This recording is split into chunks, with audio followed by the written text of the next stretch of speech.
Kool Hits 1057 studios are sponsored by Southern Ohio Medical Center. Cancer can be very scary, and cancer care can be complicated, but the SOMC Cancer Center takes you from what appears to be a maze to amazing care. SOMC, very good things are happening here. Kool Hits 1057 WLGC FM Greenup, Ashland. Kool Hits 1057 and Kool TV proudly present the annual high school football preview show. Get ready now as we take a look at the upcoming football season. We'll examine the teams and make our predictions. The high school football preview show is brought to you by Clark's Pump and Shops of the Tri-State, Stultz Pharmacy of Greenup, Kentucky Farmers Bank, Tri-State Pawn and Jewelry, Ashland Credit Union, Fields Flowers, First and People's Bank, Border Sporting Goods, Bluegrass Federal Credit Union, Papa John's Pizza of Grayson and Flatwoods, and First National Bank. And now here are the hosts of the high school football preview show, James Collier and Jim Forrest.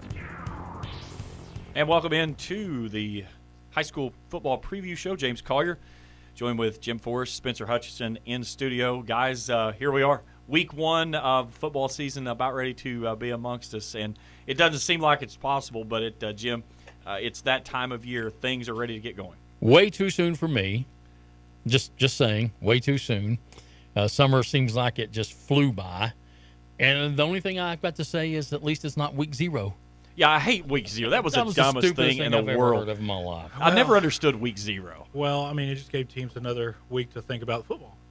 Well, but you know, the thing you played on week 0. You're playing 10 weeks. You played week 0, and it never made any sense whatsoever. What's dumber, week 0 or the Hall of Fame game?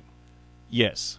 Okay, that works. Yeah, I mean, well, I guess their thought was, we're going to do week 0 because there's going to be a bye week in there somewhere. Big deal, just call it a bye week. Yeah, why can't you just say that you're playing on week 11? I mean, it's it's all it was. It was 11 weeks that you're playing 10. Yeah. But yeah, I think it was about 3 years ago we got rid of week 0. Thank God. Yeah. Yes. But we're going to talk about a lot of the teams in the area. We've got schedules for you that we're going to put up there. We're going to break things down, give you our thoughts, and also want to make sure to put this out there on our website, Kool1057.com. Tomorrow is going to be the first weekly banter. Ben Spicer and Spencer and I, we are breaking down the games from the area. We're going to give it our thoughts. You're welcome to add your feedback to it, but it's just a new thing we're trying to add to the website and spice things up a little bit. Yeah, that sounds fun. Well, and you like it, I'm sure. It's just another way for me to make everybody mad. Well, you're really good at making people mad. But you know what? I'm really good at keeping people's attention then. Because if you make them mad, they're going to pay attention. Wait a minute. I nodded off. Here's what it is. Here it is. Tell me I'm wrong. But when Aaron Snyder made the Raceland people mad, you can't tell me in the Raceland area they didn't sell more papers in that little time than they ever did. Snyder hates Raceland. Yeah. But I guarantee you, everybody, especially people like Greg Martin, who get in group chats and SOB me or whatever, didn't read exactly what he said word for word in the newspaper about Raceland. So. Stink sells. Yeah. All right. We'll take our first break, and then we'll come back and we'll start breaking things down. This is a high school football preview show on the Kool Hits Sports Network. Quality Marathon Gasoline, great monthly. Those are the qualities of Clark's Pump and Shops. You'll find a Clark's Pump and Shop near you in the Bluegrass State and beyond. And Rick and Brent Clark want you to know that they take pride in giving you the best prices and service, and they thank you for your patronage. Clark's Pump and Shops are a division of the John W. Clark Oil Company. Clark's Pump and Shops. Return, refresh, refuel. If you're looking for a complete discount pharmacy with old-fashioned service and excellent prices, look no more. Since 1979, Stultz Pharmacy has provided our area with the finest in pharmacy care, 24-hour emergency prescription service, free delivery, and drive-through service for prescriptions. Stultz Pharmacy continues to fill all of your expectations. They carry a nice selection of gift items. For hometown service, see the professionals at Stultz Pharmacy in Greenup. More than you expect from a pharmacy. Stultz Pharmacy. I'm April Perry, the CEO of Kentucky Farmers Bank. On average, our employees have been with Kentucky Farmers Bank for over 10 years, and that is important to you and us. We want you to know who you are dealing with. Whether you are financing a new home, buying a car, or remodeling your kitchen, Kentucky Farmers Bank is the better bank. for all your needs. Kentucky Farmers Bank, the better bank for all your financial needs since 1931. Located in Ashland, Summit, and Catlettsburg. KentuckyFarmersBank.com. Member FDIC and equal housing lender. At Tri-State Pawn and Jewelry, not only do we have the best deals, but we also make your purchases easy and convenient with our no fees layaway program. No fees. Just 10% down, 10% monthly payments for 10 months on any item in our store, excluding new handguns. Tri-State Pawn and Jewelry offers this fantastic layaway program at all 3 of our locations: 4250 Winchester Avenue, Ashland, 519 4th Avenue, Huntington, 522 29th Street, Huntington. Visit Tri-State Pawn and Jewelry today. Quality jewelry for less, much less. Back here on the high school football preview show on Kool TV and the Kool Sports Network, James Collier, Jim Forrest, and Spencer Hutchison. Guys, let's dive right in, and let's take a look at some of the schedules. Let's start with, we'll just go in alphabetical order as we go through it here. So we'll start with Ashland. We'll throw them up on the screen there. A big one right out of the gate. They've got Raceland coming in, and a lot of questions about how this plays out. You've got a Raceland team coming off one of the best seasons they've had in school history. You've got an Ashland team that has gotten older a year. And last year, for the first time in a long time, Ashland got taken to the woodshed by the Rams. You got to think coming into this game, that's a lot of thought on the back burner of that one coming in.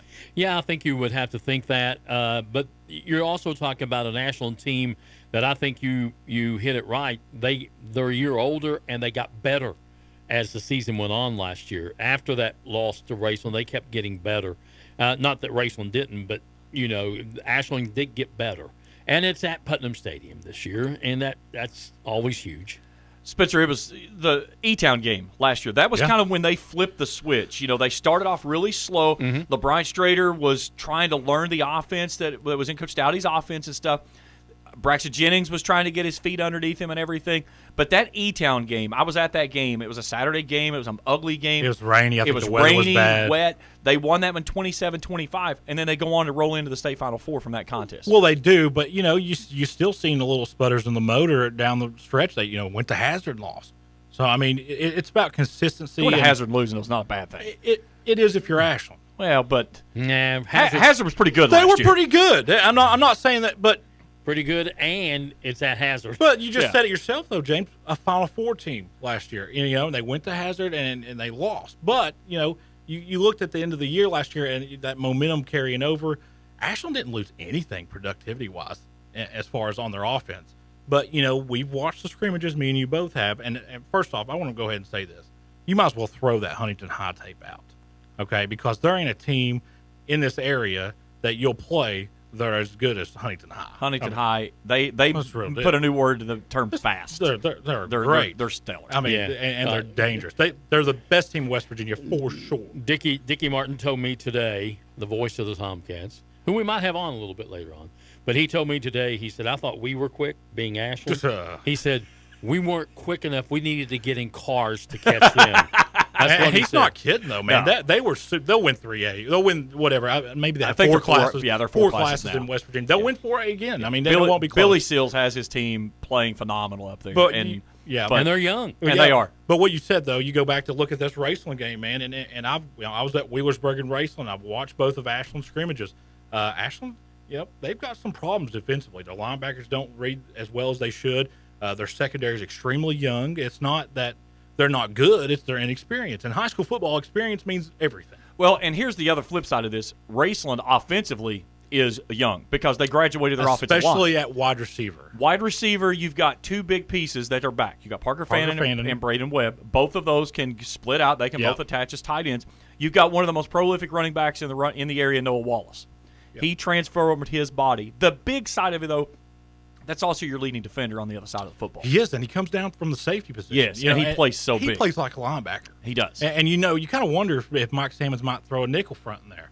Put Sammons and put Heighton and Wallace in linebacker and put Braden Webb's hand in the ground and make him be a rushing outside defensive But end. don't you think the key for Raceland, at least the first part of the season, which is going to be really tough because it's a really tough schedule, okay, but the first part of the season is that offensive line. They've got to grow together. They've got to learn together. And that's always a big piece of Raceland is that offensive line, and they're brand new. And I talked with Mike after the Belfry scrimmage, and he was on the show that next day, and I said, how was it? He said, man, at first we were off when I saw the video, and they were just, it was 5 pieces moving individually. Right. But as the game went along in that scrimmage, they got better. And the thing is that when you have guys like a Logan Lundy that can sling it across the field, right, a Noah Wallace that can break one, Isaac Browning had a really good season coming out last year. You don't have to be great. You just got to give those guys an opportunity to make their move and get into that second level. And, Spencer, that's what you were talking about. You get into that second level of Ashland, I think that's where their question marks are at linebacker and second. Well, not only that, but, I know that Jim's saying the question marks at offensive line. He's right. But I was impressed with the offensive line. I really, especially at Wheelersburg. Wheelersburg is used to having really good defenses. And if their line can hold up against Wheelersburg's defensive front, I like their chances against Ashland's I'm offense. not saying that Raceland's offensive line is not going to be. They're inexperienced, though. But they're inexperienced. You're right. And I think that's going to show probably in real game situations when it's money time, so to speak. It's Friday night when the bullets start Right. flying, that's when stuff starts counting then. One other thing, though, I wanted to know before we move on. But you're right about Ashland's secondary and their defense as a whole, because that was where they were weak last year too, and it got better as the year went on. But they were still giving up points. Big plays. They killed the Tomcats towards the end. But one more thing, I'm gonna pat Raceland on the back here, man. There's not a team in this area that is ready for week one like the Raceland Rams. It seems like that they are in midseason form every single week one, every single year. And I think that plays into their listen, don't be surprised if they go over to Putnam Stadium and win again. That would be 3 in a row. 3 in a row, first time ever. First time ever, yeah. Now, let's talk about Ashland a little bit. And you've got to give credit to LeBron Strader. As a sophomore, he stepped in and did some remarkable stuff. He valued the football. That was the first thing. Didn't throw very many interceptions. Nope. He didn't put it on the turf, and he was very hard to tackle. Now, LeBron Strader from last year to this year, he looks like that he's probably trimmed down about 20 pounds, but he is much more muscular. Well, I was like, oh, wow. And I remember this little guy when he was in fourth grade. I sent you the picture, I think, from when me and Jim did the district baseball. He's like, if that's him. Then it was just, this. But, and another guy that we haven't talked about yet with Ashland is Brandon Houston. Stud. He's a dude. And that is a guy that I think if Ashland offensive line can give LeBryant time to go downfield, you're going to test that Raceland secondary, which is also inexperienced. One-on-one, Brandon Houston against any corner in this area is untouchable. If you get him one-on-one with his height, athleticism, going against any corner, it's no knock on anybody. That's the way Carson Patrick was there for a long time. If you put him one-on-one with somebody, I'm taking Brandon Houston. He's Ashland's golden gun. Yeah, I talked with TJ about Carson a few weeks ago, and he said there were days that we were throwing the ball to him. Everybody in the stadium knew we were throwing, and we were still throwing him the ball. Yeah. If you're going to give us one-on-one coverage. And that's what Brandon Houston's going to be for Ashland. Yeah. Let's take a look at Ashland's schedule. And, again, they've got Raceland home, West Jessamine, George Washington, which is always a big contest. And then they go to Bardstown. Then Russell, Greenup, Rowland, Boyd, Johnson Central, Simon Kenton. A new district for them this year. And some familiar names that were non-district foes back in the district with them, one of those being Johnson Central. Johnson Central's back, and that's always been a huge, huge game. They got away from them for a while, which will allow them to, be able to get deeper into the playoff run. Now they're back again. That's going to be really interesting. There's no love lost between Johnson Central and Ashland. I'll be a little brutal here. It's a big game for Ashland. Johnson Central just looks at it as, well, they've beaten us one time in 10 years. And that's no knock. That's the truth. That's the truth. Yeah, you want the truth? There it is. People down in Paintsville aren't wondering how good Ashland is. They're wondering how good Corbin and Boyle is. Yeah. They automatically already assume that they're going to beat Ashland. And by the way, we saw Cabell Midland score when they played Johnson Central. I like their chances if that's. But Ashland runs an offense that could really bother Johnson Central. Cabell Midland runs flexbone or wishbone. Wishbone. Which Johnson Central loves to defend the wishbone. They've got the big hogs up front. Oh, yeah. They got the backers that can read guards. When you spread them out, though, can you guard a Brandon Houston? Can you guard a Asher Because Atkins? you can take a Brandon Houston, you can turn him into a scat back. Oh, and you could put him in motion, jet sweeps, yeah. End around. I mean, there's so many different things that you can do. And then on the backside of that, you can still run an option play out with O'Brien and make somebody have to tackle See, that's him the in space. dangerous thing about Ashland, James. You just said it, is they could go 5 wide, and it'd be a quarterback draw the whole way. Yes. And then, you got backers split out, and then you're requiring your defensive tackles to make open field tackles. Good luck with that. I tell you what, I struggled with it, and I had 60 tackles my senior year playing nose guard, so good luck with that. The other thing I think is the next step forward of Chad Tackett. What a first year that he had. Yeah. And he spent so many years under Tony and was a remarkable head or a coordinator with him. And then to have the success he had, there was no panic whenever they started off really slow. Now can they continue what they built on from last year? I really like Chad. I think he's done a phenomenal job. And this game Friday night, I'm going to get an opportunity to go up to Putnam Stadium and call this game. It's going to be a war. It is not going to be a blowout by any means, I don't think. I think it's going to come down who values the football and who can take care of it in crunch time in that last 2 minutes of the football game. I told Mike Sammons that, they don't even deserve to be on the field with Ashland as Raceland. I mean, obviously you knew I was kidding. He said, maybe I should just buy them out. I said, good. That'd probably, you save yourself a lot of time.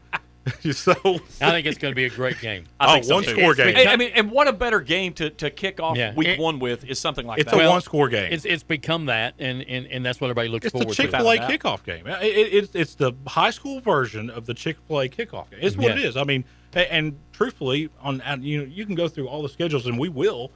As far as a viewership and a media, that's the best game on any schedule. Yeah, I think so. It's the best game. With a good starting point. Yeah, absolutely. All right, let's move on over to Boyd County. And, an interesting thing with Boyd is now Boyd and Ashland are in the same district. Yeah. And, that game was usually like the second, third game of the week. Now it's sandwiched right in the middle of their district schedule. And you have to think last year Boyd County left that game feeling like they had a great opportunity slip by. Oh, absolutely. And a lot of people thought they won. There were some things that happened in that game that they thought, if that hadn't happened or if there had been a call this way or that way. Oh, you're talking about the one at Putnam. Or are you talking about the one at Boyd County? You talking about the one with 13 players? Is that the one you're talking about? Because that was 2 years ago. No, that was 2 years ago. Yeah, No, last year they were at Putnam, and Ashland handled them kind of, didn't they? Yeah, it was 22-8, but Yeah. it was late. It was late. Yeah. It coming was up. late, though. I mean, Yeah. they Yeah. played Yeah, very well. yeah. And there were some things that happened in that first half that Boyd could have scored and didn't, and left some things out there. So I agree with James. I think playing them later in the season and it being a district game makes it it's probably not a rival again, because, again, you go back to a game is not a rival unless both teams are winning a lot. And Ashland, It's big brother, little brother is what it is. Yeah. Have you seen Boyd County yet? I have not. That's the sleeper. They're very good. They could beat Ashland. Well, and here's the thing: you look at it. You've got a returning quarterback. You lost your running back though. You lose a Malachi Wheeler who goes for over 1,300 yards. That's big. They lose both their primary receivers. That's big. But there's a lot of returning pieces on that team. 8-4 last year. It was most wins they had since back in the early 2000s. If they go 8-4 this year, they need to get a statue for Evan Ferguson right at the end, right in front of. Have you seen their schedule? I mean, I'm not kidding. Look at their schedule. Let's take a look at our schedule. They got Pikeville on there, and Bell County, and Ashland, Johnson Central. And here's the thing too: when you look at that schedule and you see Pikeville there at the last game of the year, you have to think that's a little bit of a tribute to what they're doing, because Pikeville's not going to just come up and play a game for a cupcake. I mean, they're trying to do the same thing every game. They're looking for tune-up games before postseason. Yeah. They feel like there's something there that can get them ready for what they may see on a postseason run. Right. Well, Pikeville has the same problem Raceland does. Nobody wants to play them. Well, and it's not because whatever they do. It's losing to a 1A school on the RPI format. That's a killer, man. That's and Raceland and Pikeville are easily the two best teams in 1A, and I think that's a significant gap. And you look at Boyd County last year. They had 2 losses that totaled 4 points. Mm-hmm. Boyd County's the real deal this year. They lost a 13-12 game Mason County, 13-10 to Lawrence County. Both of those games they were in and had opportunities and just come up late. And then they made the nice run. They played about a half with Boyle County, right? Which happened to, by the way, win that classification last year. Had a win over Greenup. Greenup was very good last year. So, and Greenup put it. Lawrence County had a good team last year, and Greenup put it to them twice in Louisa. Boyd County went to Lloyd and won. So Boyd County had a good team last year, and they're returning a lot of talent. Guys, I'm telling you, Boyd County, do not sleep on them. I wouldn't go as far as challenging for the district, but they're a very, very good team. Now, the interesting thing about the district, it's a 5-team district. Right. So you've got, it's Ashland, Greenup, Johnson Central, Rowland, and Boyd County. One of those are going to be the odd duck. Mm-hmm. And again, you think about being the odd duck out, but then you don't want to be that 4 seed because, like you said, if things play out the way it is, you're probably going to be looking at Johnson Central, Ashland that first round. Well, no, because it's cross district. It's a sister district now, so I don't know I don't know who their sister district is. Well, it should. It'd probably be Covcath, James. They're District 6, so it should be District 5. Is that Covington Catholic? Maybe. Yeah, it probably will be. And I think Mason County's in there too. Mason County, who Russell will find out how good they are week 1. Yeah. So that bit, I'll tell you what. what. Boyd County gets that as a tune-up game coming into district play. That's their. I'll be honest with you. I just think that Rowan County ain't gonna make the playoffs. I'll just be completely. I mean, I think Rowan County is easily the odd. Yeah, I mean, well, they that's probably just what it is. They're very young. Yes, and Kelly will tell you. Oh yeah, we're very young. They lost a ton of talent. When the media day that you held out at Boyd County, I talked to Kelly and I said, "How you gonna be?" And he said, "Oh, we are so young." And they are, and they're going to have to get good, and they're going to have to get good fast in order to land one of those 4 top spots. And then it's a tough district. And they're going to go against. And Covcath is in District 5. So it'd be Covcath, Mason County. County up the northern guys up that way. Listen, I don't know if anybody in that district get past Covcath. Polls came out. They may be overrated, but they're top 15 in the whole state. Yeah. So I mean, good luck. All right, let's take a break. We come back, we'll continue our coverage. This is the high school football preview show on the Kool Sports Network and Kool TV. There's a lot of places to invest your money and no shortage of advice, but I think a lot of these get-rich-quick schemes are good ways to get broke quick. That's why I like the CDs at my bank. Guaranteed, insured. Great rates, plus the comfort of knowing your CDs are guaranteed and insured. That's First and People's Bank.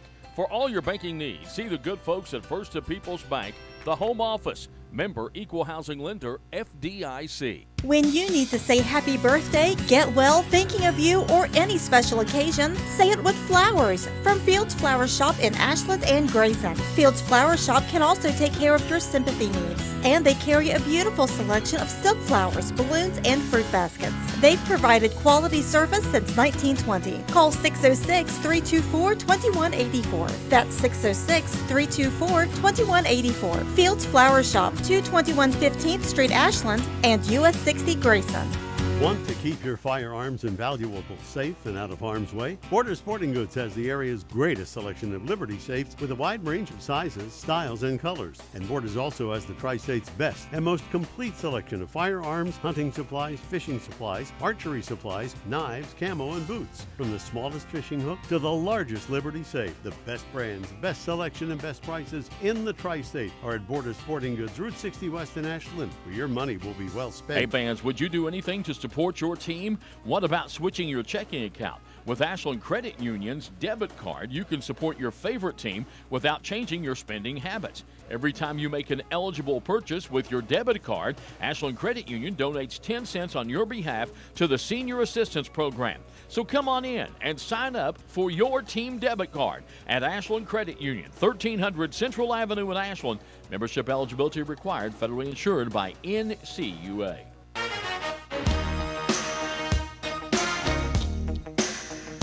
Back here on the high school football preview show on Kool Hits 105.7 FM, as well as on Kool TV. James Collier, Jim Forrest, and Spencer Hutchison in studio. Let's continue to move along, gentlemen. Let's go over to East Carter and Grayson.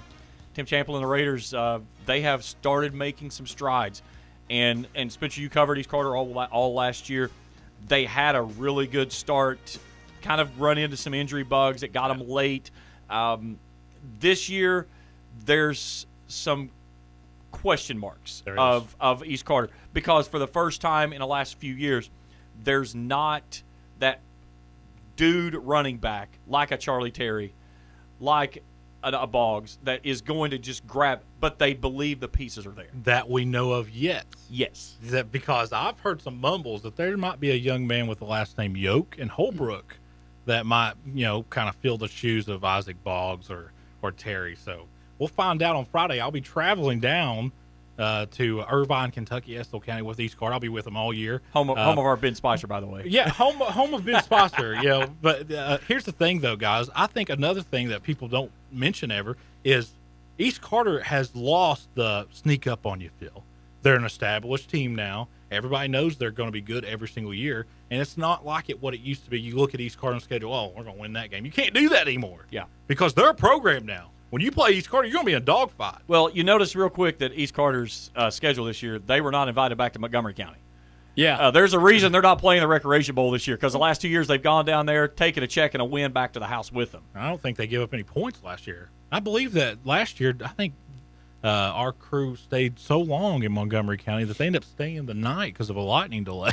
So don't bring up the words lightning. Yeah, let's hope we don't have that this year. Yeah, that was a 14-7 win last year. Yeah, that it was. They went out, they won 5 straight, and then dropped 4 in a row. Well, you mentioned it though, that injury bugs really hurt them, and then they lost Boggs at Russell. They ended up dropping that game, but James, they went to Martin County and won. Martin County's not bad.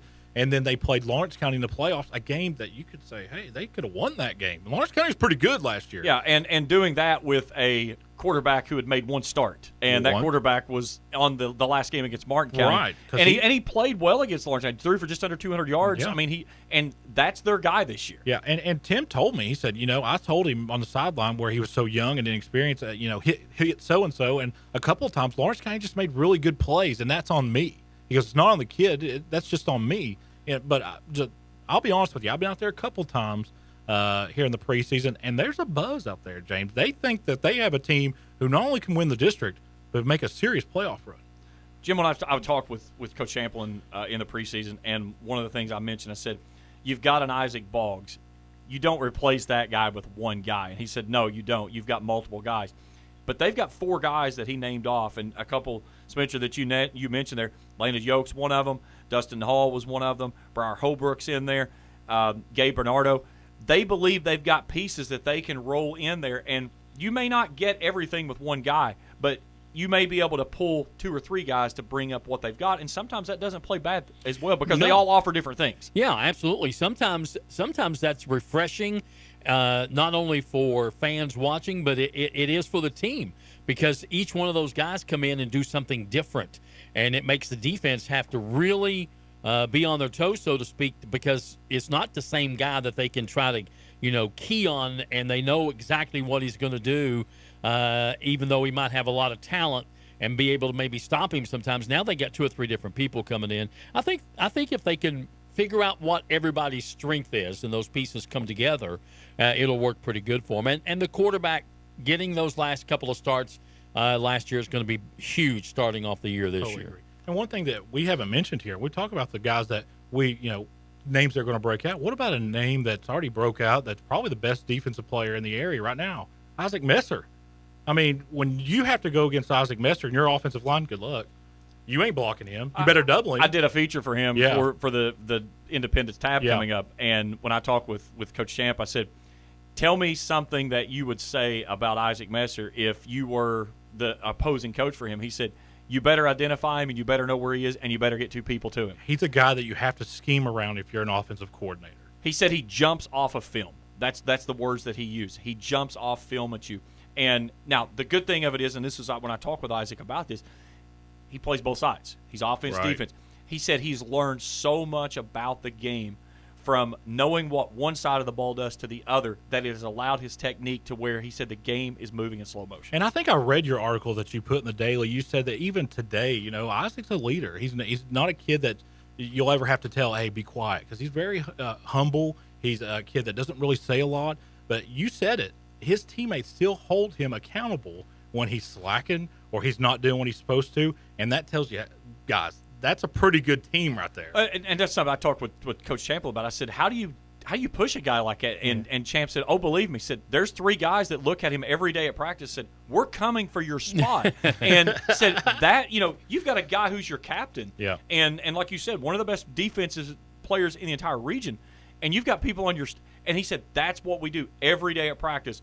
Our goods are against our goods, and it makes everybody else around them better. And that was something Isaac credited his team for. He said, my teammates push me to get better. and that makes us better as a whole. I had a coach, and I'm not going to mention his name, I'm not going to mention the team, but they had played East Carter last year, and he messaged me shortly after I'd gotten home, and it was on Friday night still, and said, I don't know who Isaac Messer is, but I know that I should avoid him from now on. Let's take a look at the Raiders' schedule. So, as we said, on the road at Estill County, the home opener, Rowan County, at Boyd, then at Greenup. Then a big change in the schedule. West Carter's now a district foe. They move into Class 3A. That game is at East Carter, at Bath County, Fleming County at home, Lewis County at home. They close out with a trip to Russell, and then the final home game against Martin County. Again, a favorable schedule That's what I was gonna say. in a 6-team district. And that is something when I talked with Coach Champ, I said, how big do a pair of district wins early on play into effect? He goes, in a 6-team district, it's huge because you don't want to have to go to Russell and try to play yourself into the playoffs. Yeah, absolutely. 6-team districts are probably in a state where only the top 4 make it. Six teams is tough because you need to win, and you need to win early. Really, you need to get up on everybody else.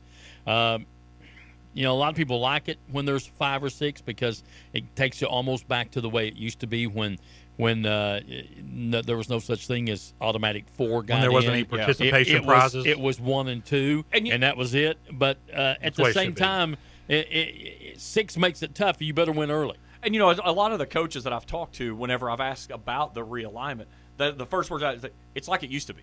It's like it used to be. It has that old feel of late 90s, early 2000s. Yeah, because you got rivalries coming back. Teams coming back, playing like it was before.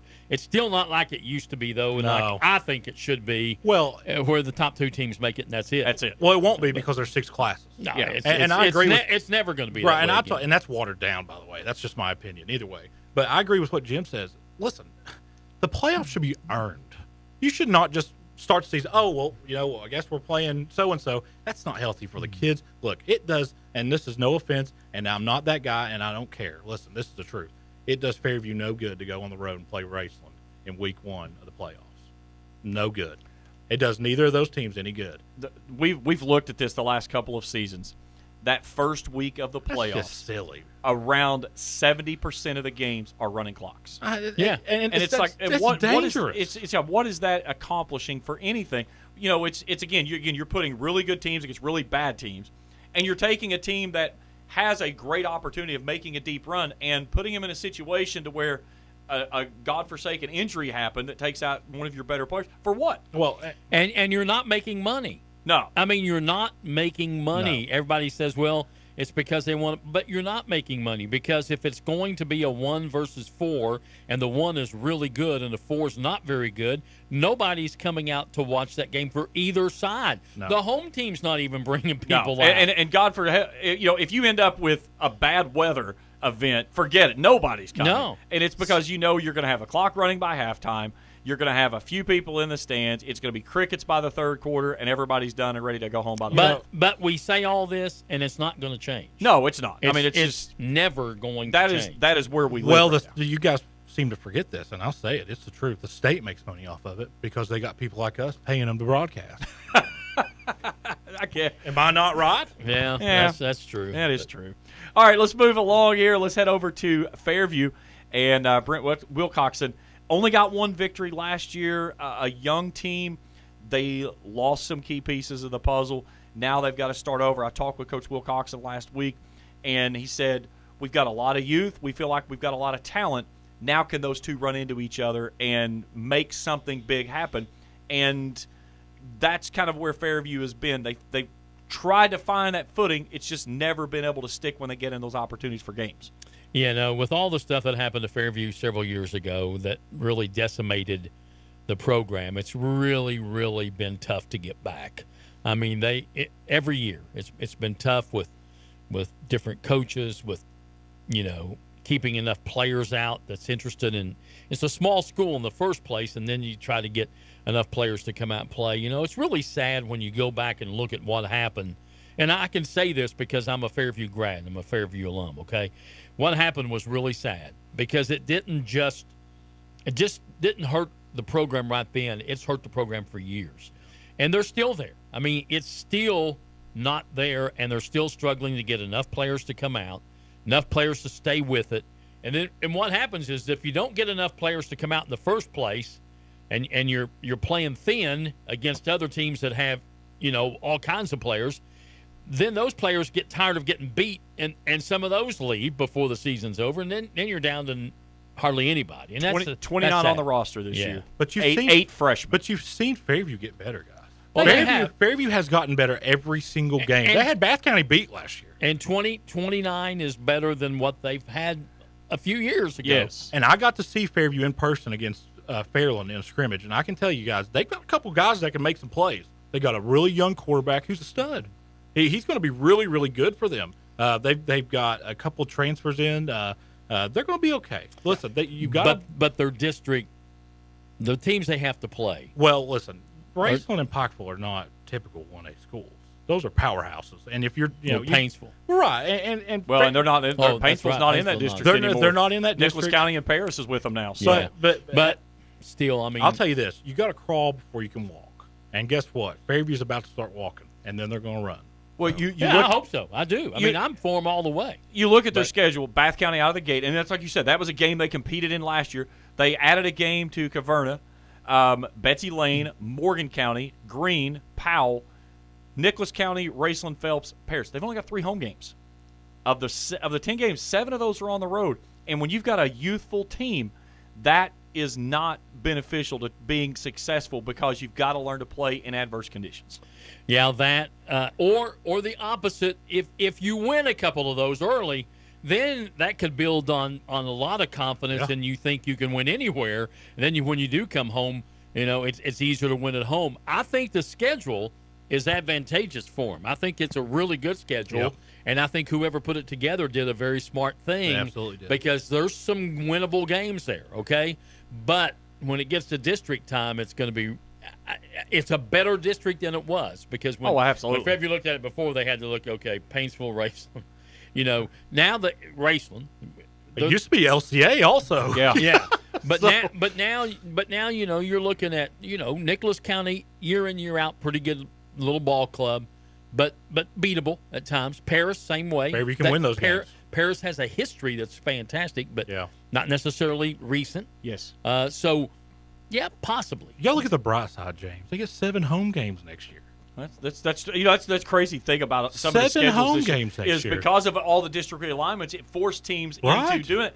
And that's what he said. Yeah, you got 7 games on the road. Well, a lot of these these 7 at home next year. Well, if you guys go back to January, remember the state really took their time putting out this realignment. We waited and waited and waited, and by that time, a lot of teams already had a lot of their schedules done. Were full. So, I mean, that's not anybody's fault. It's just Fairview's kind of a victim of a situation.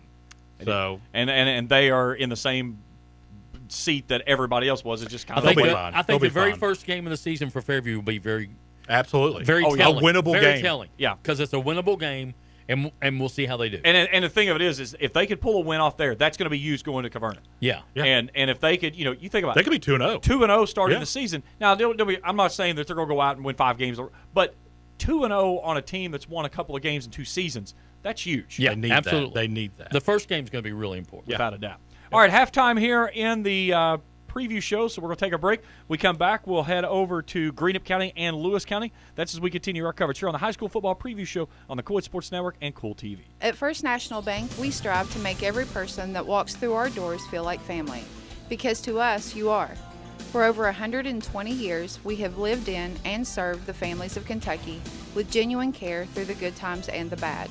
Come and see the difference banking with family can truly make for you at any of our 7 locations or visit our website at www.fnbgrayson.com.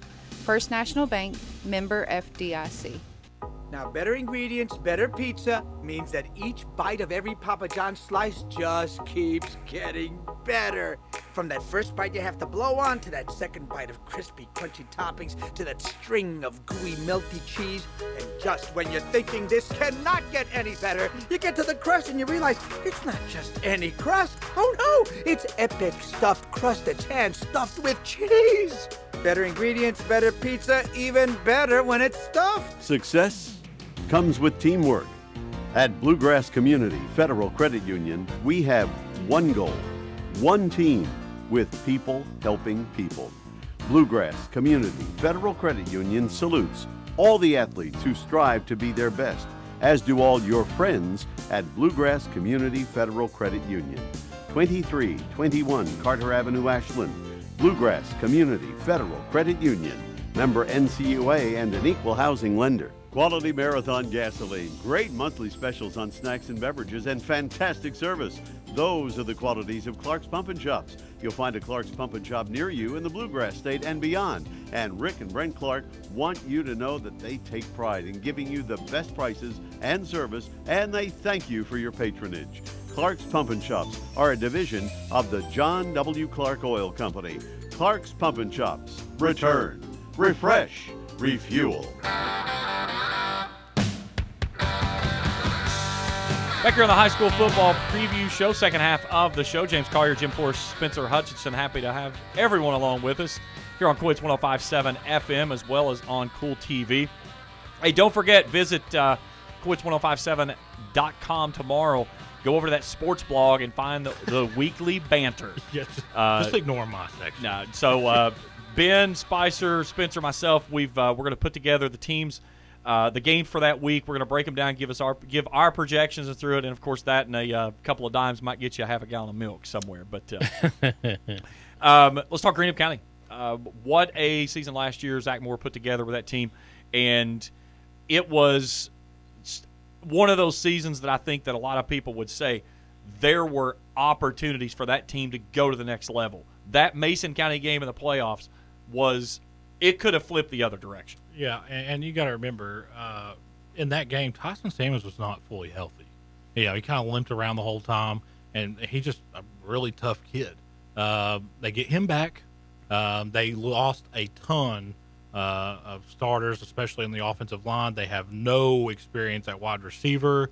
But their lone returning wide receiver caught 4 passes for 97 yards last right. year. And everybody else that caught a ball in a varsity game is gone. But I've gotten to watch a lot of Greenup County here in the preseason, and I can tell you right now that the type of scheme, especially offensively, that they run, they're going to score a lot of points on people. And, but I will say this, that week 1 game over at Colegrove's a wing T team. I'll find out what you're made of real quick defensively. Jim, you look at a Tyson Sammons and a kid that he does a little bit of everything, but it's no secret his forte is running the football. 1,600-plus yards last year, 25 touchdowns on the ground. Can you afford to allow your quarterback to go out and get beaten up for 10, 12 weeks in the season and expect him to be able to be that guy you lean on deep in that last run? Well, If you don't have receivers to throw to, or inexperienced ones that, since you've lost everybody except one, and maybe I don't know how experienced they are at running back other than him, since he ran the ball quite a bit. Well, Ike Henderson was the other guy, just under 900 yards, 12 touchdowns, 190 carries. He had about 25 fewer carries than Tyson had. Tyson almost double the yards. And he fought the injury bug also last year. Yes, he did. So I think, you almost have to. You have to take that chance, and it is a huge chance because by the time the end of the season comes or playoffs come, you're beat up. It's just one of those things. And Spencer, one thing that you pointed out too, you think they're going to score a lot of points this year. I think they'll give a lot of points up too because they lost a lot on the defensive side of the football. There's a lot of pieces there. The good part, I will say with this, Travis Jones, first-year head coach there, but Travis has been in that system for quite some time. He coached under Scott Grizzle. He coached with Zach. He knows the system. He knows the kids. And this is his opportunity he's been waiting for. Right. It is. He has the opportunity to show it now. It is. And you kind of got to be patient because you got to remember, Travis didn't make this schedule. So you kind of got to go by what you know. And when Zach made the schedule, it was kind of, who will play us? Because I know a couple coaches who turned Greenup down, would not play him, especially because of last year's thumpings. So, there's going to be some really early growing pains for Greenup County. They may even drop a game they shouldn't. That's just part of the game. But at the end of the year, and you look forward, especially, towards playoff time and even going into next year, Greenup County's going to be a team you don't want to play because those kids are just tough and they play hard. Again, they're in that district, though, that's Man, that's a tough district. it's a tough district. That's a tough district. I mean, it really is. I mean, it's- but they're a team that might sneak up and maybe challenge the Johnson Central, give them a good game, or maybe beat an Ashland. And you got to think Boyd County's really good. So, I mean, like I said this to every 4A coach, and I shouldn't say it. It's probably just a jerk move for me to say it. It's a really bad year to have a good team in 4A. Oh, it is, because I mean you've got some really good teams. It's all going to be The stacked. two right best there teams, together. maybe. Without a doubt. Yeah. Defensively, when you look at this, you lose your two top tacklers. You lose a Mason Salmons. You lose a Carson Wireman. Jim, you know all about Carson and what he brings to the table. Mason was, he was that dude on the defensive side of things on that defensive line, and he was one of those big guys on the offensive line too that helped protect his brother. Yeah, and I think the thing that you're going that you said a moment ago is going to be a real problem, I think, for Greenup County early in the season is they might score some points, but they're going to give up a lot of points, and it's just one of those things. I mean, you got inexperience on defense, and sometimes I think inexperienced defense is worse than having an inexperienced offense, because the defense, if it's got experience, can keep you in games if your offense is not scoring. If your defense is inexperienced and is giving up a bunch of points, you put pressure on your offense to have to do an awful lot. And I think that's what you're going to see with Greenup County early in the season, is struggling to keep people from scoring on them. Hopefully they'll get better. But then again, as they get better, then they get into the district play, and you got to play people like Ashland and Johnson Central. And Look at their schedule, James. I don't know if you have it pulled up. I've got it pulled up right now. Pulled up. They go to Coal Grove, which is Dawson Bryant. Let's say they win that game. Then they're probably going to beat Russell, who's very down. Then they go to Portsmouth, a team that they could probably win that game too. Portsmouth's never really a powerhouse. They're 3-0 right there under first-year head coach and young players. You know what a good medication is for young players? Confidence. Oh, yeah. So you start the season out 3-0. You got the confidence factor going. The chemistry of the team starts building, and then you might end up, winning 7 or 8 games. You never know. I mean, it's one of those things. I think that they're going to get a real kind of measuring stick week 4 when they play East Carter. The good thing is they've got East Carter at home. Right. And that was a very good game last year as well. But game. East Carter, Montgomery County, before you go into your district play. And then you're at Ashland, you're at Boyd County. That right there. If you want to know where you are in the season, you're going to know it by that point, especially in the district, because you're going to take probably 2 of your better teams in that district of Class 4A, and you're going to go find out real quickly. I think, might disagree with Spencer just a little bit. I think the very first game. I agree. I think 100%. Coal Grove is going to be a lot better than everybody thinks. Especially because the scheme they run. A wing T team. You're going to find out how tough your team is right there. You're going to find out how well you tackle. Real right. You go back and look at Coal Grove last year, and some of the people that they might not beat them, but they were in some games against really good people. And here's the thing with a wing T offense, and if you've been around a wing T offense, you know how it doesn't matter how good you are. If you don't know how to defend it, you can take a bad team and make them look good. But you know who the right guy is for going against the wing T? A guy who ran for 1,400 yards running the wing T. Yeah. And that's Travis. Travis, when he played at Russell. So, I played football with Travis. We graduated together, went all the way through school together. From the moment we started in JFL to the day we graduated, we ran wing T. Mm-hmm. So he knows every single thing about the wing T, and I think that's a huge advantage. It is an advantage, but the players have to know too. They do. And they have to know what reads that they're looking at, where they're supposed to be. In a wing T playing defense, that's huge. It's a huge. Tough. And the thing of the wing T, you make one wrong read. It's 70 yards. It's 70 yards the other way. It's an explosive play. It's a touchdown. Well, you're like we said earlier about a team, you're requiring people to make open field tackles, and at the high school level, that's tough. That's 50-50. And what you're doing is, you go against a wing T team, that team's going to go 2 yards, 3 yards, 70, because that guy made some bad decision at that point. You look like, man, we're playing great defense, and then boom, gone. Yep. You see it happen all the time, and it's because it's so tough to make those reads and keep concentrating on making the right read. And the thing with the wing T is those teams that are accustomed to running wing T and they're bought into the system, they are okay with 3 yards at a time. Absolutely. They're moving the ball well. They are if they're moving doing the that. ball if they are, and they are like 3 yards at a time. We're going to do this, and because they know. We're going to punch one here in a minute, and we're going to bust it for 20 or 25. But there's an Achilles heel to the wing T that we haven't mentioned. it's really hard to play from behind. It is. In the wing because you don't see wing T you have to have that can a go lot in to of be able to time throw on the the football. clock. Right. They don't pass a lot. No, and then no. when they have to pass, They can't. Yeah, exactly. You're right. So. All right, let's go up the AA highway. We head to Lewis County. Gene Peterson and his group last year had a formidable season for the Lions, and they end up at 6-5, a tough loss in the postseason there to Estill County. But there was some buzz around this team. They got a nice 4-game winning streak there in the middle part of the season with big wins over Bath, Powell, Pendleton, and Phelps. Lost to Mason County and lost to Fleming, and then bounced back with a win over Fairview. But this is a team that they lost some pieces of the puzzle, but I talked with Coach Patterson this past Saturday. He believes there's some pieces there that's going to come in and start filling in some of those voids. And what an experienced head coach. I mean, who's been around, was at Fleming County for years and then had a little stint at KCU too.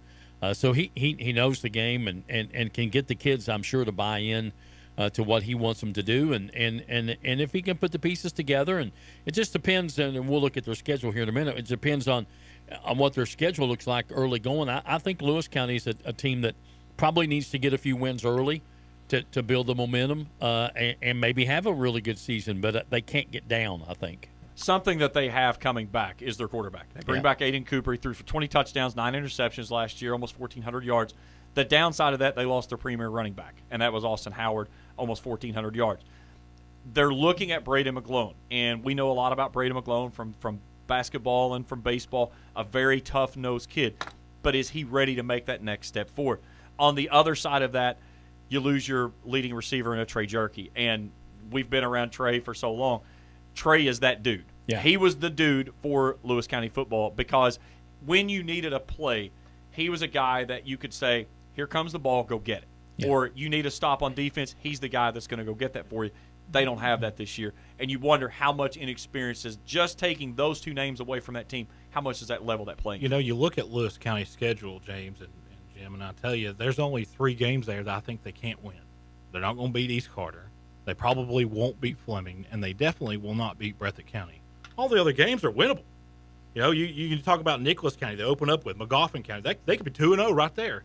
Then they go to Breathitt County, probably drop that game. Then they're at Prestonsburg, a winnable game. Then they go to Bath. They'll probably win that game.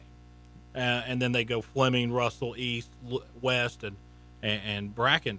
I only see 3 games on the schedule where I think, they're probably heavy dogs. And you look at, like you said, Jim, Coach Patterson, a tremendous amount of experience. Mm-hmm. And he understands how important, like you said, a young team with confidence can do a lot of things that you don't expect them to do. It becomes a dangerous team. But he talked to me about this on Saturday, too. In a 6-team district, you want those winnable games early. Bath County, Fleming County, Russell. You've got to come out. If you're Lewis County, you have to come out of those 2 out of 3. If you're going to put yourself in a position to play one of those 4 positions, you've got to take 2 out of 3 from the word go. Yeah, I think you're right. I think anytime you're in a 6-team district, the early district wins, you've got to get them. I mean, because you don't want to put yourself in that position at the end of the season where you have to win to get in, and I think that's really important. I think those first few games, Spencer might be right. There might be 3 games that probably aren't.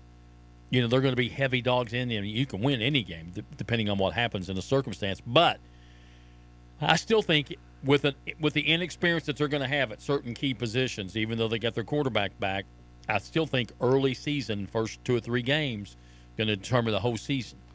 Spencer has 1 game on that schedule that I think is going to be a dogfight, and I think it's going to decide playoff implications. And that's that game against West Carter on the 20th. The game at West Carter is going to be a huge game. Of course, you can see it right here on Kool TV. But that's kind of what, we're going to talk about West Carter here in a minute. That's another dark horse. Or, not necessarily to make a deep playoff run or a team that, is going to shock a lot of people in the postseason, but a team that is very different from last year's Comet team that you've seen last year. And I tell you, they can move the ball, and they got a quarterback who can throw very well. Yep. All right, let's take a break. When we come back, we've got 3 teams left to go, Raceland, Russell, and West Carter. And we'll wrap it up here on the high school football preview show. That's as we continue here on Kool. It's 105.7 and Kool TV. Quality Marathon gasoline, great monthly specials on snacks and beverages, and fantastic service.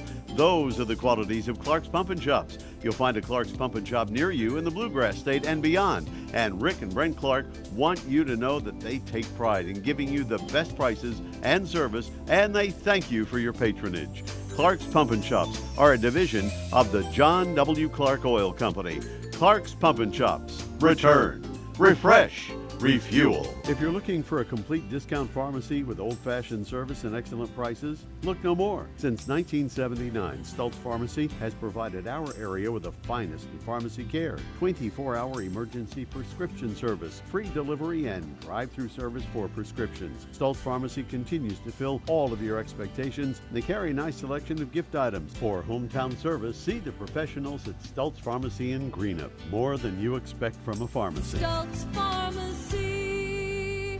Hello, I'm Michael Bowling, Senior Vice President of Kentucky Farmers Bank. When you do business with Kentucky Farmers Bank, you're making an investment in your community. Your money stays local, we never sell your loan, and in turn, we invest in local families, churches, schools, and charities.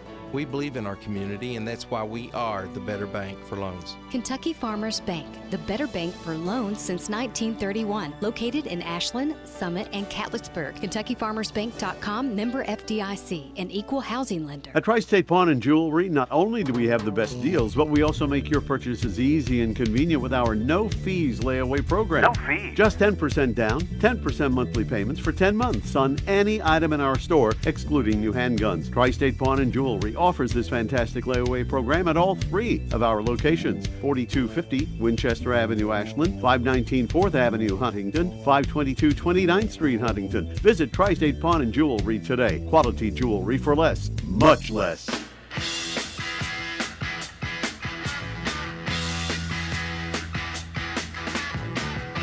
Back here on the high school football preview show on Kool. It's 105.7 as well as on Kool TV. James Collier, Jim Forrest, Spencer Hutchison.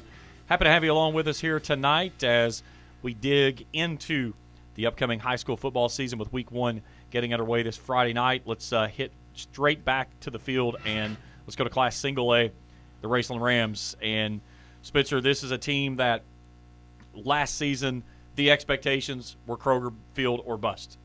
They got to Kroger Field.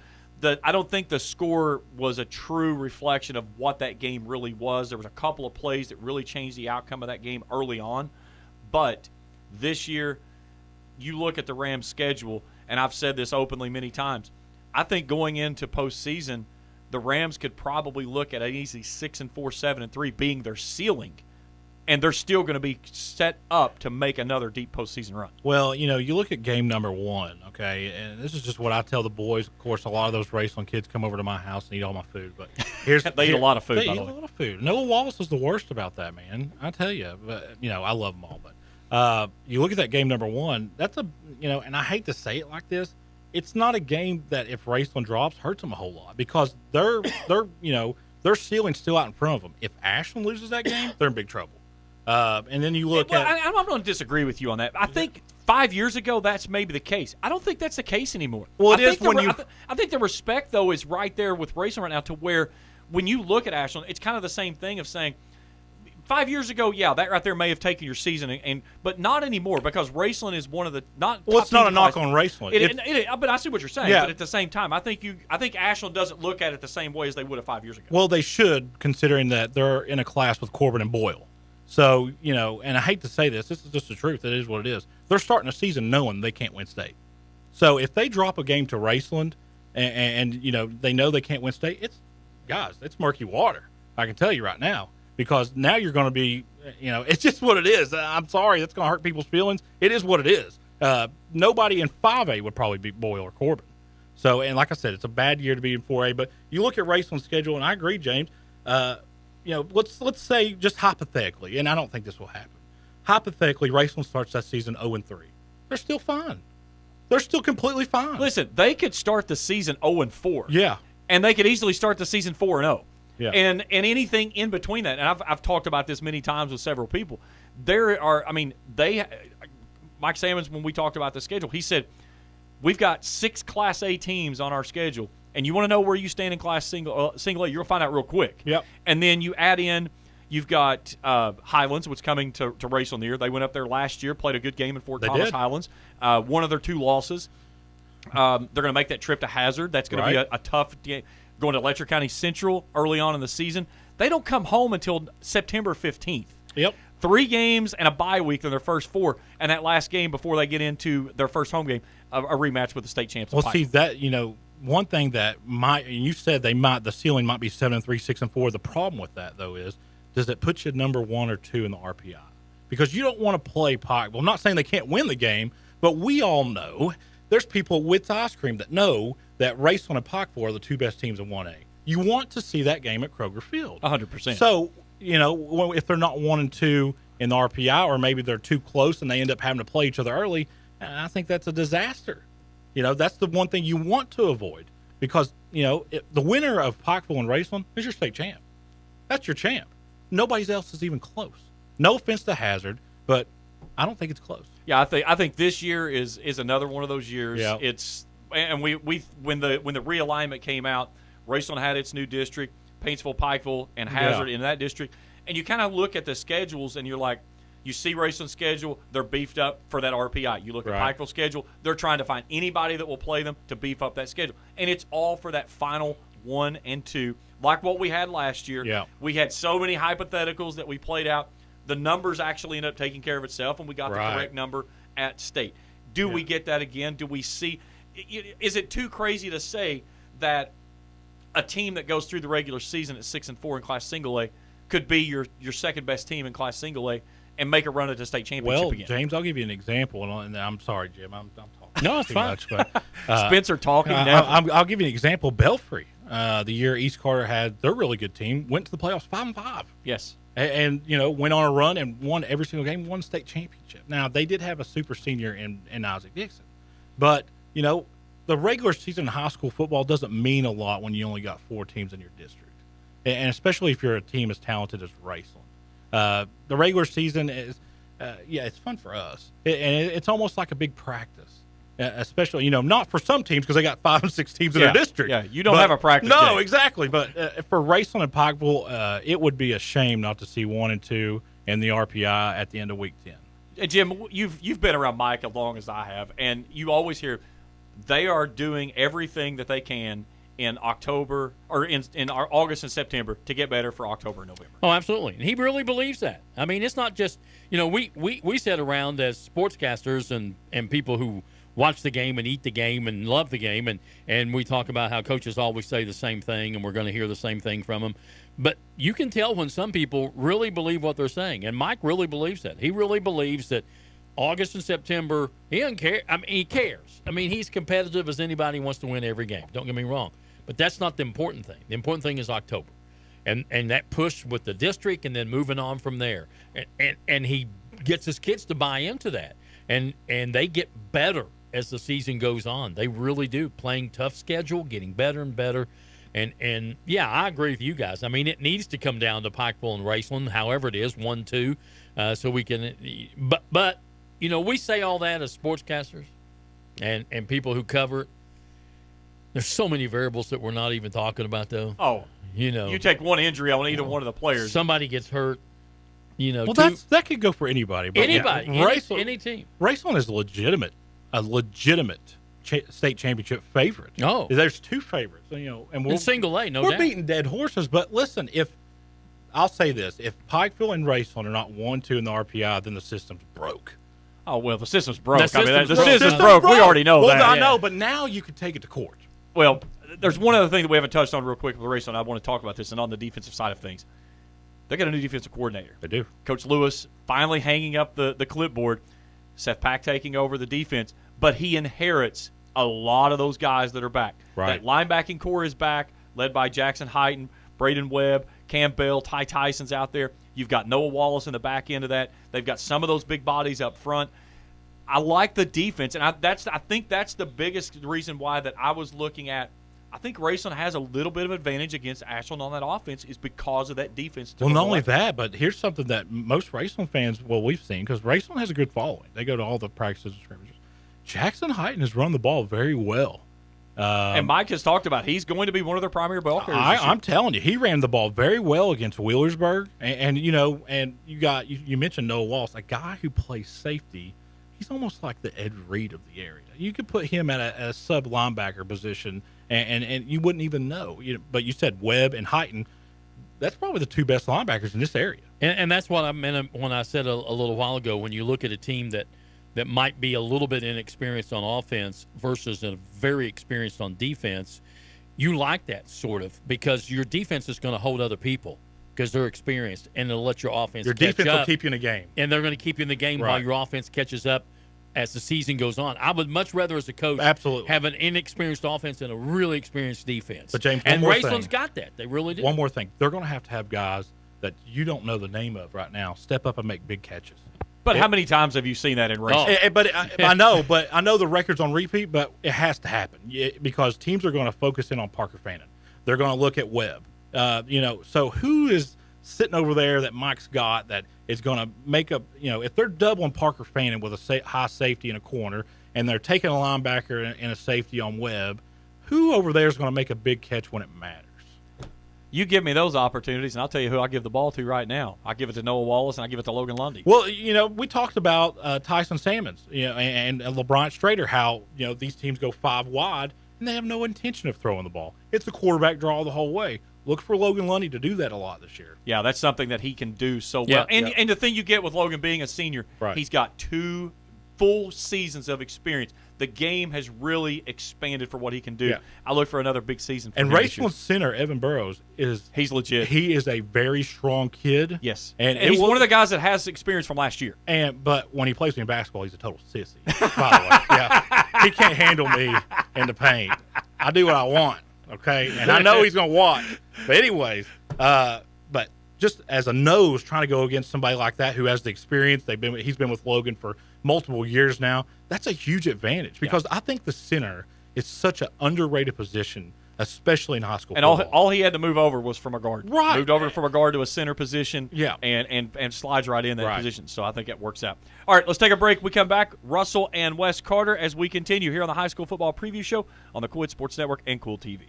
There's a lot of places to invest your money and no shortage of advice, but I think a lot of these get-rich-quick schemes are good ways to get broke quick. That's why I like the CDs at my bank. Guaranteed, insured. Great rates, plus the comfort of knowing your CDs are guaranteed and insured. That's First and People's Bank.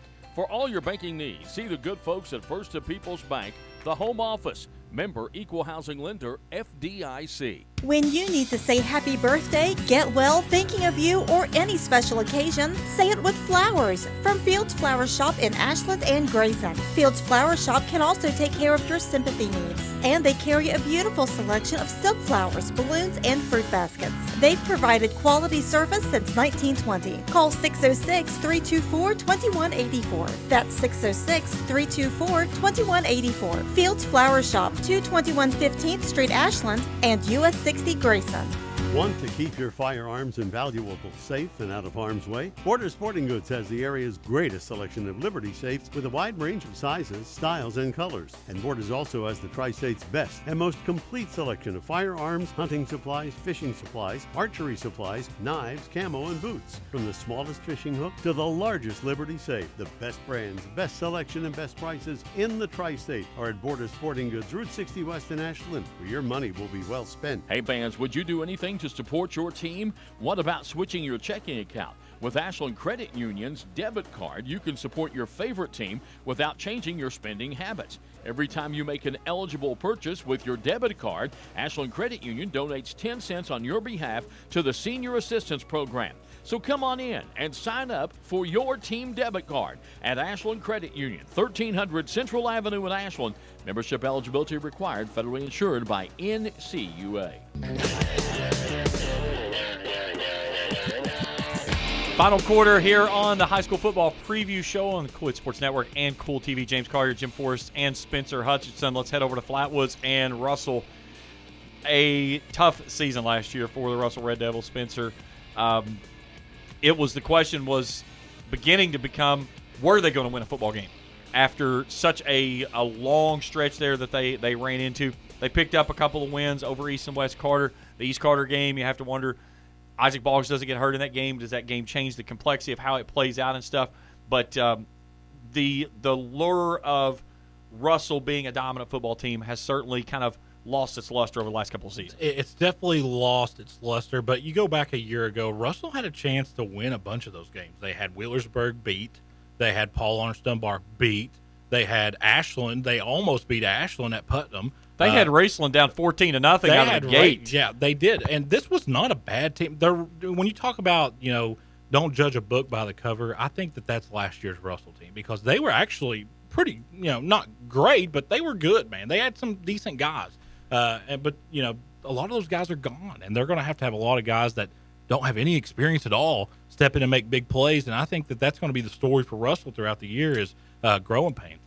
Russell's problem last year, okay, I was with them almost the entire year. Russell's problem last year was they were good, but the reason they could not win those games that they were in is because of what TJ told me the very first time I called him and said, hey, Coach, I need a depth chart. And he says, I have no depth. End of story. And that was it.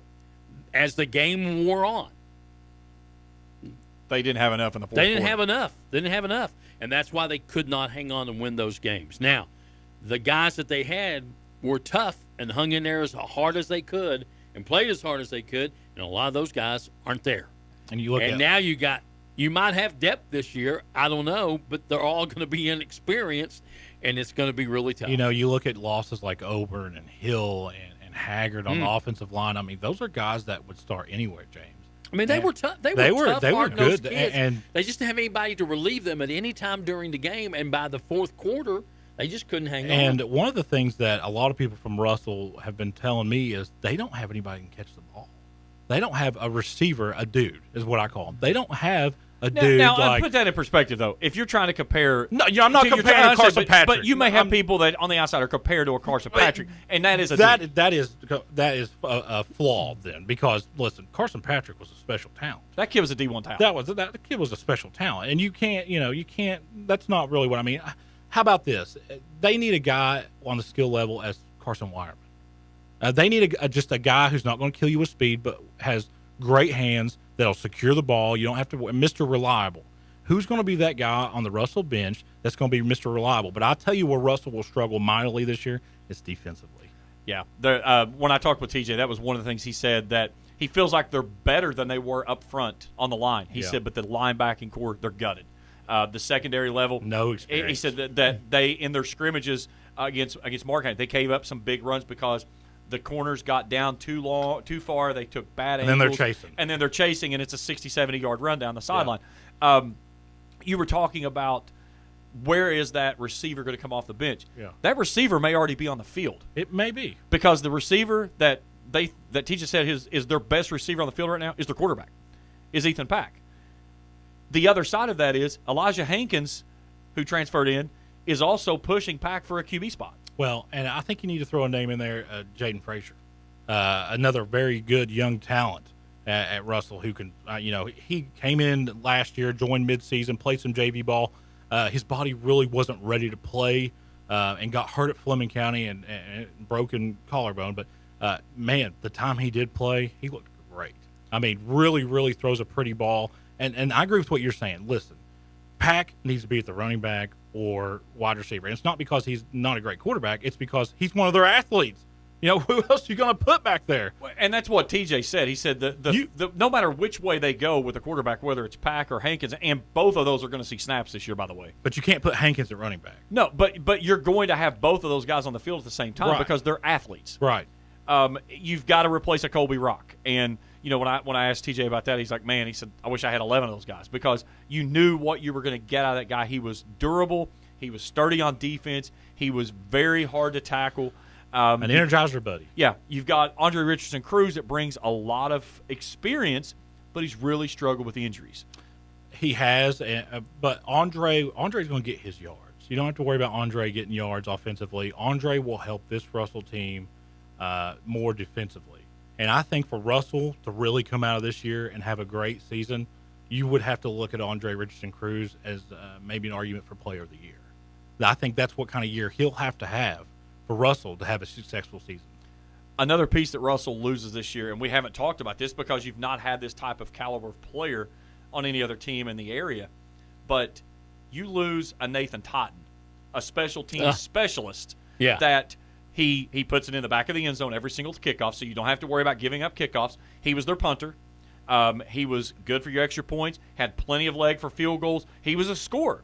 And now you take that away. His brother, Ben, is the one taking over, but he's splitting time with soccer. And that was something that TJ talked about. He said, not only that, but he's also playing at our second level of the defense. He's probably going to carry the ball some. I mean, he's not just a guy that was like Nathan that just went out and kicked the football. Yeah, Nathan had to play defense a little bit last year because of some injuries, and did okay. Yeah, had a couple interceptions. Pick six against Ashland. Yeah, he did. He made some mistakes early, but he picked up on it and had some interceptions. Did well because he's an athlete. But they lost an awful lot, and they relied on those guys a lot last year because they didn't feel like they had the experience to bring up and help. And so that means that those guys that didn't play last year or that are playing this year don't have a lot of experience, and that means the guys behind them don't have a lot of experience, and that's a tough situation. I think Russell's the biggest wild card. I think that they're a team that could go 2-8, or they're a team that maybe could challenge for the district. I mean, you'd really just never know. I mean, the one thing I will say this: their schedule, which is on your screen on Kool TV, it is advantageous for the caliber of roster they have for this season. A lot of new names on there. South Point, Magoffin County. The district games are a lot of teams that they're familiar with. Right. They're going to start with Fleming County, West Carter, Lewis, Bath, and then East is what they'll close up. They don't have their bye until that last game of the season. So week 11 essentially is their bye week. So you've got to play with a youthful group, inexperienced defense, and no games in between to have those practices to try to shore things up before you get into district play. And they don't start out the season very friendly as far as the schedule. No, not with Mason Greenup. Well, Mason and Greenup, and you want to talk about some guys that's got some dudes. Mason and Greenup I know Mason County lost a lot. They still returned their quarterback. Mason County is, they just reload with athletes. And when you come into Flatwoods and you're going to play against a Russell team who's really just trying to get their footing, that might not be too good for Russell. But I tell you, I think Mason County's, if Russell comes out of that game, and they don't even really have to win. What if they play a close game? That's a huge win for them. That's huge for them. Because, look, I took a lot of heat. James, you're on Twitter. Mason County had T-shirt season last year. Oh, yeah. So, they – yeah, we all remember the T-shirts. Mason County is one of the, I don't know. Russell, like I said, they're a wild card, man. You just don't know. We'll figure it out. All right, last game, or last team, I should say, of the schedule we'll talk about here. Daniel Barker's West Carter Comets. They go from 2A to 3A, and it puts them in a very peculiar position. There's some teams that they played before that now become non-conference games, teams that they're playing non-conference games that are now district games. But, again, Coach Barker, this is the year that he probably gets some of those lumps that they took last year. They're going to pay dividends for them this year because, again, you start the season off with 5 consecutive losses before they get that win over Bath County. And in those early games and those losses, they just never seemed like they had a spark plug that was making them go. Yeah, I mean, it was a tough way to start the season last year for them. And, to their credit, they got better. Again, as the season went on a little bit, but I think they'll be a much better team this year.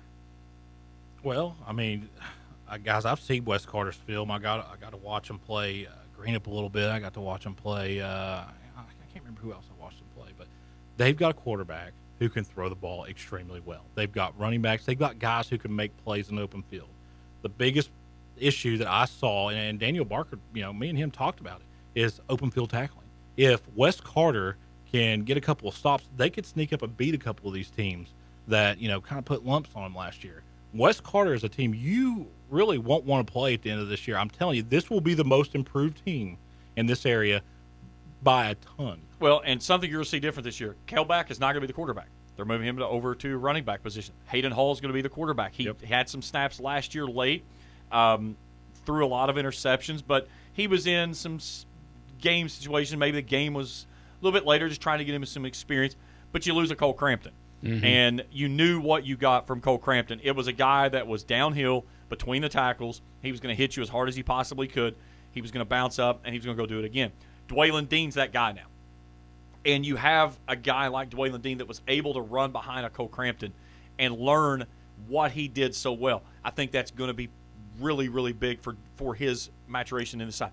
The other side of things, too, Daniel Barker has handed off the defense this year.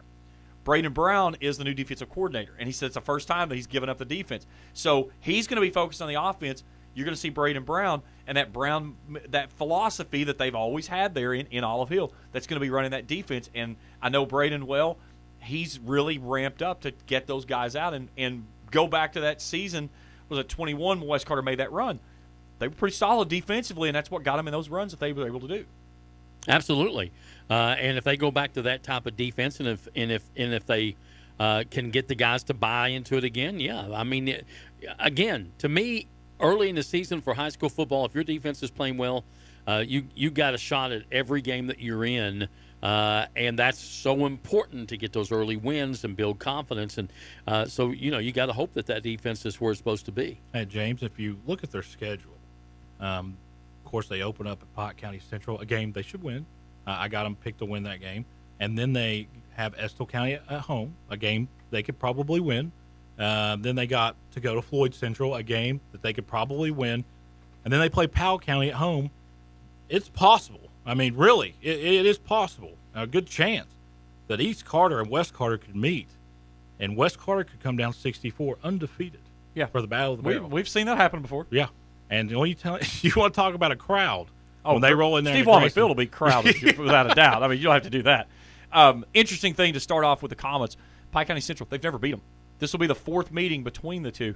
They've never beat them. Pike County Central's never beat West.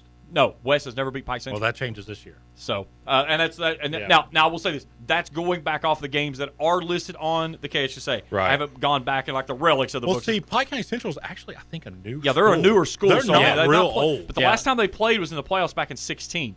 But Pike County Central has never lost to West Carter. I'm with you, Spencer. I think that changes this year. That I think the Comets have that up. Are they going to be 4-1 coming to or 4-0 coming to Grace? I don't think so. I think 3-1 probably. It's possible. It's possible. You're right. And you think about the buzz that you put around that program. Yeah. You come to Grayson 4-0 in a battle for the barrel. Things get real quick. And a battle for the barrel in a district game. I'll be so pumped. Yeah, and a district game. And that's the big thing. You add two teams. You imagine East Carter and West Carter coming into that game undefeated, and the first district games. I mean, and people don't understand. You might as well just shut Grayson down because nobody's going to be. Everybody's going to be up on the hill. And of course James does, and Jim does, and I do. I've recently learned this. I didn't know how bitter that rivalry is. Oh, at those two schools, it's not even really the kids. The kids get along great. It's the community. Oh, it's the community. The communities hate each other. When I was in high school, you didn't. If you were an East Carter kid, you didn't go to Olive Hill alone, and Olive Hill didn't come to Grayson alone. It's just the way it was. And I'll never forget. I was at Carter Caves playing golf one afternoon, and Jason Green pulled up on the golf course, and I was like, "Great, what's this guy doing?" You know, he was a West Carter guy, and he's like, "Put your clubs on. We're playing golf today." And I was like, "I'm playing golf with you? You're a Comet." And he goes, "We're gonna fight here. We're gonna fight in the parking lot," and ended up. Became good friends, right? But it was after high school because that's the kind of stuff. Now, like you said, the communities is where it's great. The kids are all friends. The kids are all friends now. Yeah. But that rivalry, when you put those two together, I mean, I can remember if you didn't win the game, you won the fight afterwards. Well, see, the first time I had media day, I didn't know, and I had Daniel and Tim there. I tried to get them to take a picture. They wouldn't do it. They wouldn't do it. They wouldn't do it. And I remember that picture. And I asked him why. He said, "Well, I think it was Daniel that told me this." He said, "I walked into Giovanni's in Olive Hill one time. And somebody asked me if I'd seen Tim Champlin around if I whipped him. And I was just like, why would somebody – it's I didn't understand the it's hatred, James. Yeah. It's hatred. Yeah, it's not the 100 miles of that hatred. Barrel but means a lot. It may be maybe 10 miles of hatred. Yeah. Guys, that's going to wrap us up. Thank you to both of you for joining us here tonight. Week 1 coming up Friday night. We're certainly looking for a full – collection of games this year on Kool Hits 105.7 on the app as well as on Kool TV. And Jim, it's our second season for Kool TV, and with our four program schools, East and West Carter, Raceland, and Lewis County.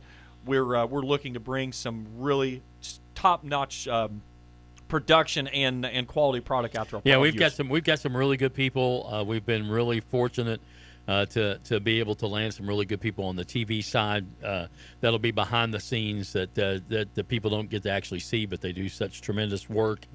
And it started last night with soccer, and we got soccer, we got volleyball, we got football. We've got 33 soccer/volleyball games. We've got 50 football games that will be broadcasting, 21 of them on TV. It all starts Friday in earnest, and you can watch it on Kool TV. You can follow it on the Kool Hits Sports Network, and we're looking forward to having a great season. And hopefully, you guys out there who are listening and watching will follow us all season long. Something to point out too, on your app this year, when you go to listen to a team, they're on the same channel all season long. We'll have that posted on the website.